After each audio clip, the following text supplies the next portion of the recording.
Manalangin tayo.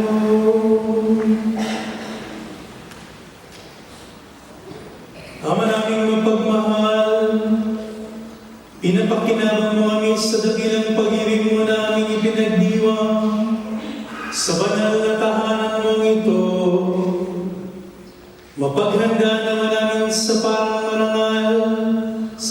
marangal ang darating na dakilang kapistahan ng aming katubusan. Sa pamagitan ni Jesucristo, kasama ng Espiritu Santo, magpasawalang hanggan. Amen. Mga kapatid, medyo maaga pa. Magsipong muna tayong lahat para sa mga pasasalamat.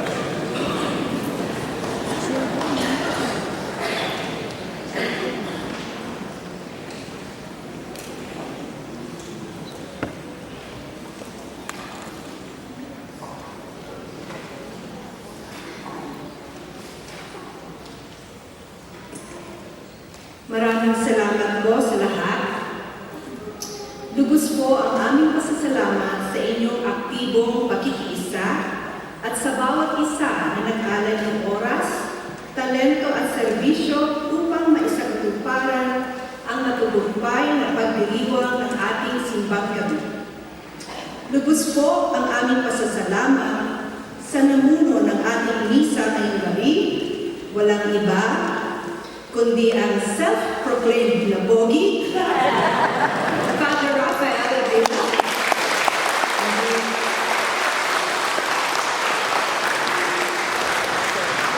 Well, pogi means person of God inside, according to him, di ba?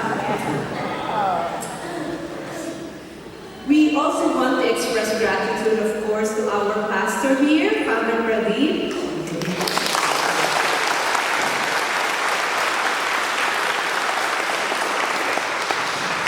Thank you for your continued guidance and support to us, our small group here, 2 years in a row now. Thank you.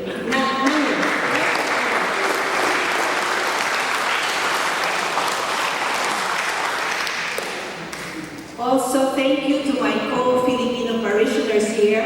We're only a small group, but we have such great love and an even greater faith. That's why we are celebrating tonight and taking part in this Filipino tradition. Salamat.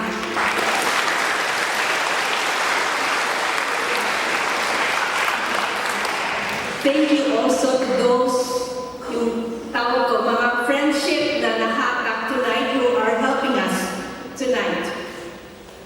And also, let's not forget our amazing choir. Thank you.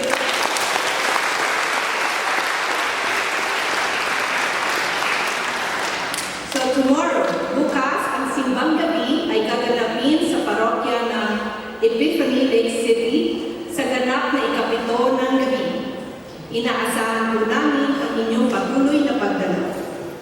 Mangyari po lamang na isole, please return the missalette, the simbang gabi booklet sa ating mga ushers after the Mass. Sa pagtatapos ng ating banal na pagdiriwang, inaanyayahan po lahat ng mga bata na lumapit sa harap ng altar upang tumanggap ng paspas. All children, please come to the front of the altar to receive blessings. And while Father is going to give the blessings, we will pray the Hail Mary in Tagalog. Saan bukas dito si Justin? Saan bukas dito si Justin? Dito sa Lake City. Dito si Justin. St. Paul, DJ. Okay, kids. Okay, kids, come over. Come closer to Father Raphael. You know, this is the reason why we're doing this. It is because of you. And we're so happy that you guys are all here. Okay, kids, bow your heads and pray for God's blessing. Lord, you who have said, let the children come to me. Continue to bless all our children. Continue to make them the source of joy and inspiration in our homes. And may Almighty God bless you, the Father, the Son, and the Holy Spirit. Amen. All together, Aba, Ginoong Maria, Nabubunutan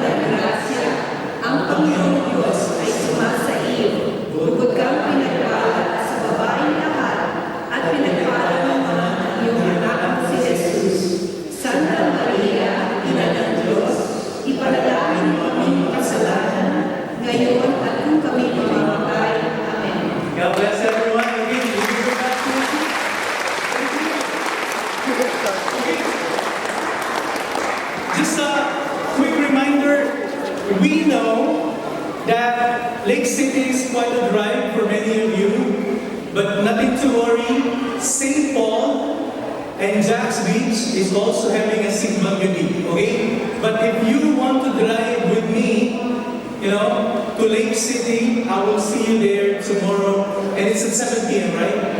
It's at 7 p.m. Now, last but not the least, another round of applause to all our Filipino American community. Thank you very much. Si Father Pradeep is part of what we call the CMIs, the Carmel of Mary Immaculate. It's a congregational priest who are helping us here in the diocese. Who comes to our mind? Of course, Father Victor Paul, Father Ignatius, Father Josh, who was a pastor here. Of course, my favorite that I miss all the time, Father James, the Sacred Heart. So, the CMIs with Father Pradeep here is very supportive to not only our practices, but to our ministry as well. And they have this love for the Filipino Americans to the point that me and Father Alex, one of our good friends as priest, is also a CMI. Even if he's assigned in Gainesville, si Father Joseph, we still find time to come together and celebrate that brotherhood of priesthood. Again, Father Pradeep, thank you for all your support. Please not get tired. After the Mass, kita, meron tayo mga lechon at saka mga... We have some goodie bags. Meron goodie bags. Sa loob ng goodie bags, may mga adobo doon, lumpia. Meron na. So, next year. So, continue. Lastly, Father Erwin, you met already Father Erwin.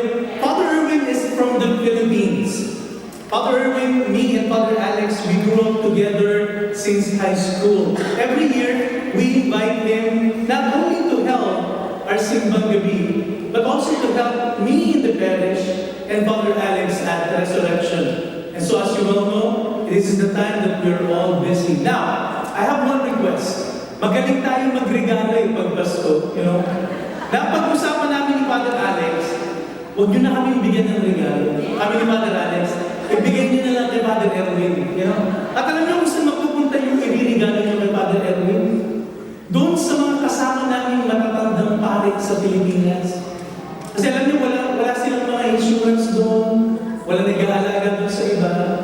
Doon sa mga magre-regalo nyo kay Father Erwin, will go directly to the insurance and hospitalization fund ng mga old priests. So, huwag nyo na kami isipin, okay lang kami, okay? Pero kung gusto nyo pa rin magbigay, wala kami magagawa. Pero, huwag nyo kalimutan si Father Erwin traveled all the way from the Philippines. And so, at the last day at St. Catherine's, hopefully when you have time, anything will help. And it's not for him, it's for the Oblates of St. Joseph Priest who are in the Philippines. My heart, I can't forget, nung tinuturo ko pag kumanta yung mga choir ngayon, ang galing nila choir. Thank you very much. Let's all stand up for the final blessing. Mga kapatid, sumainyo ang Panginoon. At sumayin. At pagpalain kayong lahat ng makapangyarihang Diyos sa ngalan ng Ama, at ng Anak, at ng Espiritu Santo. Amen. Tapos na ang misa, umayo tayong mapayapa. Salamat.